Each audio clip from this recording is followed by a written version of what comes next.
Obadde okimanyi nti wadde nga embeera si nnungi oba embeera si yeeyo gy'ojja okugamba nti bannayuganda basaanye okusigala ewaka, era ekyo ne kibaleetera abasinga okukuluumulukuka mu numbers eziwerako n'okuyaayaana okugenda ebweru w'amawanga. Obadde okimanyi nti wadde nga bafuluma baagala nga tebabasindiikirizza, naye ate n'amakampani agavaayo agaweebwa layisinsi otwala abaana bano mu mawanga g'Abawarabu, amakampani gano gatwala abaana bano mu kutya, nga nabo balina okutya kungi nti oboolyawo abaana bano gye babatwala bajja tuusibwako obulabe. Obadde okimanyi nti kampani ezisinga okutwala abaana bano zibateekamu endowooza egenda okulwanyisa ekyo kye batya nabo nti ddala kibi kiri mu Buwarabu. Wadde tebakyatula nti buddu, mwana wattu amakampani agasinga bw'otunulira ku kye batrayininga oba ekyo kye bagamba kye bateeminga abaana baabwe nga bagenda, babateekamu okubuzaabuzibwa n'okutuukayo almost okubanga abagenze mu lutalo nga balwanyisa ate decision gye baba basazeewo. Awo ewavudde kalumanywera n'okufa kw'abo abangi abafiiridde mu mawanga gano ag'Abawarabu we kutandikira. Eyo enteeminga abaana oba abo abantu abasalawo okutambula okugenda mu mawanga ago gye babateemingamu. Kampani ezisinga zikimanyi bulungi nnyo nti Abawarabu si bangu. Abawarabu asobola okukwata omwana n'amussa mu buddu, basobola omusindikira abaana n'atuukayo n'abaggyako amasimu n'akwata ye n'akola by'ayagala. Omuwarabu omwana asobola okufuna obuzibu n'agaana okuwa feedback wa kampani y'e Uganda, naye nga yamusindikira abaana era nga yabasoosinga under his powers of attorney nga akosa on behalf. Naye omuwarabu oyo n'akulaga nti omwana amwefunza ye n'amukola by'ayagala. Kakati ekyo kireetera abasajja bano ab'e Uganda abasindika abaana bano okubasindika nga bali skeptical mulimu bo, era abamu ku bo bakookinga abaana bano abagenda okukolera mu mayumba ago oba mu nsi ezo okubeera rebellious.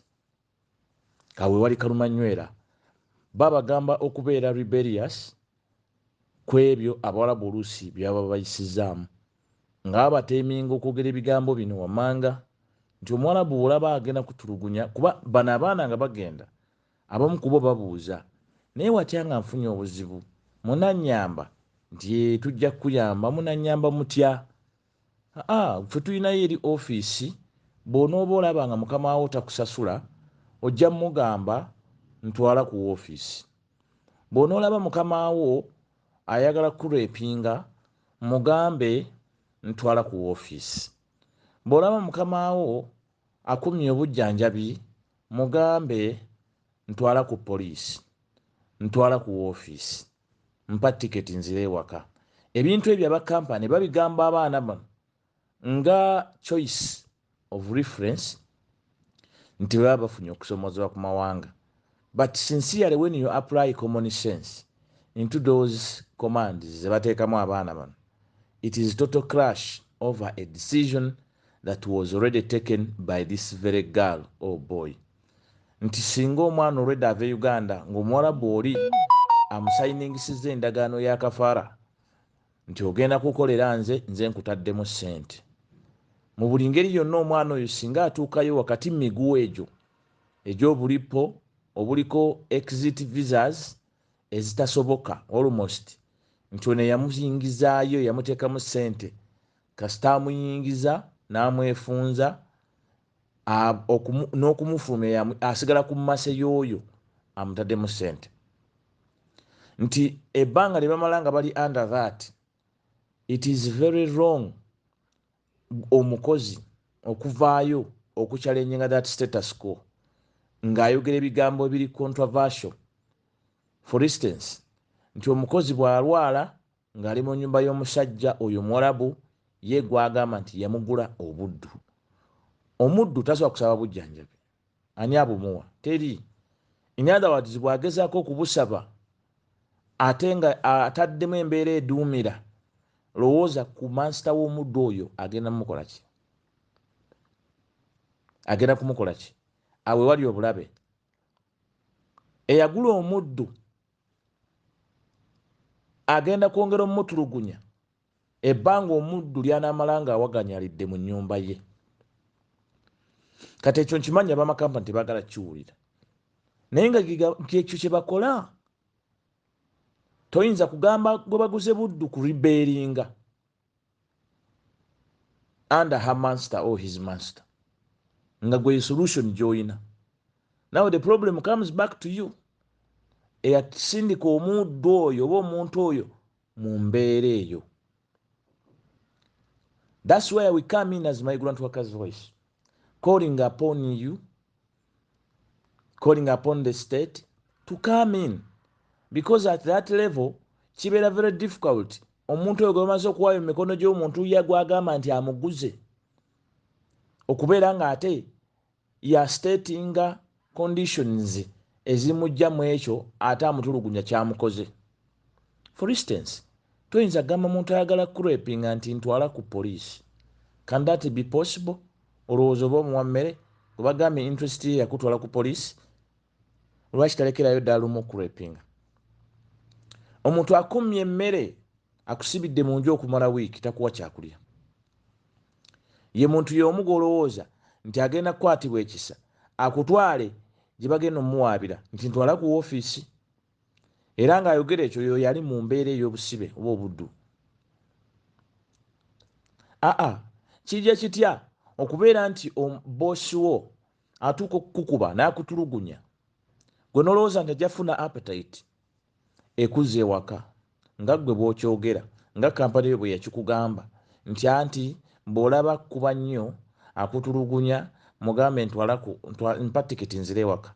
Gwe ng'olowooza nti ye kyasinga okwagala kuwa tiketi, lwaki teekuweredde ddala lumu tiketi oba n'atakutulugunya? Bwe kiba nga olowooza kyangu kyasinga okwagala. Besides under his shelter, not your shelter, not your mother's shelter. So awo obuddu we butandikira buli super. Nti abateekeddwa okuyamba abaana bano be bamaze osindika mu mawanga g'Abawarabu ne babafuga obuddu ne bafuga obumbula, abalina kapasite eyo eteekeddwa okukikola tebakoze kimala, and that is government. Because government has more powers and it has it has the mandate, the role to protect. Whereas we Ugandans have an obligation to also know how to protect our human rights. So we must remain vigilant. And this is where the voice comes out to tell government, please wake up from the slumber. You are exploiting these people in Saudi Arabia by your bilaterals. You go there, you sign bilaterals to take them there, knowing that you are having a relationship. You have amicably agreed on terms on how to protect these Ugandans by putting measures and mechanisms of reporting and assistance. But for Uganda's case, it's not there. By addressing the issue of safe recruitment, how? It is still you, government, right from Uganda, to make sure that the right recruiters are licensed. But here you are, you license companies in Uganda, and you give them lousy guidelines. You give them a monopoly to encroach on workers' rights until they mislead them and land them in hell in Saudi Arabia, in the hands of these kafara monsters. So this is where we are coming up. Nti abaana bano babateeka miguwa ne babasiriwaza because these companies cannot open up to them. That's what I can tell you. No fishmonger oba no pancake seller will tell you nti ntaddemu ow'eggulo n'owaleero londa mpola. Nobody will tell you that. Ng'atunda pan nti londa mpola, please waliwo ow'eggulo eyasuzeewo n'owaleero byonna biri wamu, londa mpola osobole okwegendereza kubanga mulimu ow'eggulo ayinza okulumya olubuto. They will not tell you that. So you can't leave a monopoly to this pancake seller to decide what to sell, or to have a full monopoly over somebody, a customer who is going to buy these pancakes. Government must come in then to always guide or put agencies, put special bodies in support of these workers in a special way if they really care, not leaving a monopoly to this person gwe tuyita empisi nti ateekuuma ekitowa y'ennyama gwe bagambye akuguza property nti akuguziza emmotoka okuva mu bonde e Nakawa ateekeddwa okuvunaana, asobola okuvunaana, asobola okukubira essimu nti lwaki ogivuga eddugala. It is impossible. It is none of his business. Kati for Uganda's case, government eddira owa kampani ono ate yakwata omwana n'amutunda eri n'amufunako commission n'amufunako amagoba ate gwegamba mbulondoola olwanirira eddembe ly'oli ate gw'otunze. Olwo si lutalo. Otandika otya okulwanyisa gwewaguza n'otandika okumuggulako olutalo. Tolaba ng'obaako ekyamu. Olabidde nga abawalabu nabo baguguba n'ajjako n'amasimu n'aba nga tayagala kumanya kampani ya Uganda kumumanyiira kumuleetako kamanyiiro. Already yakuweereza dda ssente n'omuweereza omwana oluusi nga wa kibugwe ng'omwana oyo simuyigirize simubugumye oluusi n'omuweereza omwana ye n'atandika okumukola ebintu by'obutujju naye nga ate kati gwe akuba essimu gwe kennyini mbukakati njagala kutaasa kye nakuguza kubanga kati okikozesa nnyo okitulugunya okirepinga. How dare you? You cannot. So awe wali obuzibu, confusion yonna eri awo. But government ought to be meticulous because this is an unavoidable thing. And this migration, this labor migration is becoming a safety net in regards to levels of unemployment in the country. So becoming a safety net as it is, government has to have full presence by not dodging, not leaving this business to the mafias. Actually, they should be checking these people who are responsible to clear Ugandans. Otherwise, we might be cultivating or culturing human trafficking, thinking we are working about the clock to stop it, and yet we are promoting it in the system. Thus, seeing our own suffering even more, those in the agreements, they are suffering more than those who are trafficked. I'm telling you. The levels of captivity among these workers, abali mu Gulf, mu ggwanga naddala Saudi Arabia, the outcries, the dead bodies that are returning from this very safe zone, we call a safe zone, are enormous. Why are they more than those we get from other parts of the country, I mean other parts of the world, where Ugandans still are, and they were actually trafficked there. But you may not see bodies coming from Oman right now, where trafficking is taking place. How many have you heard from Jordan of recent, where trafficking is taking place? How many do you receive in a month from Dubai, where trafficking is taking place?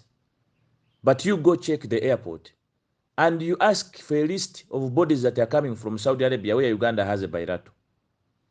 This clearly shows that the government is sleeping. Once they sign the agreement, they just leave it there. They don't care. And then these recruiters, these businessmen take a center stage. And you cannot also blame them now, because now they do it even with a license. You are licensed to traffic in the system. When will this stop? This is where the migrant workers' voice is coming up to say no, order must apply. And that's what we are.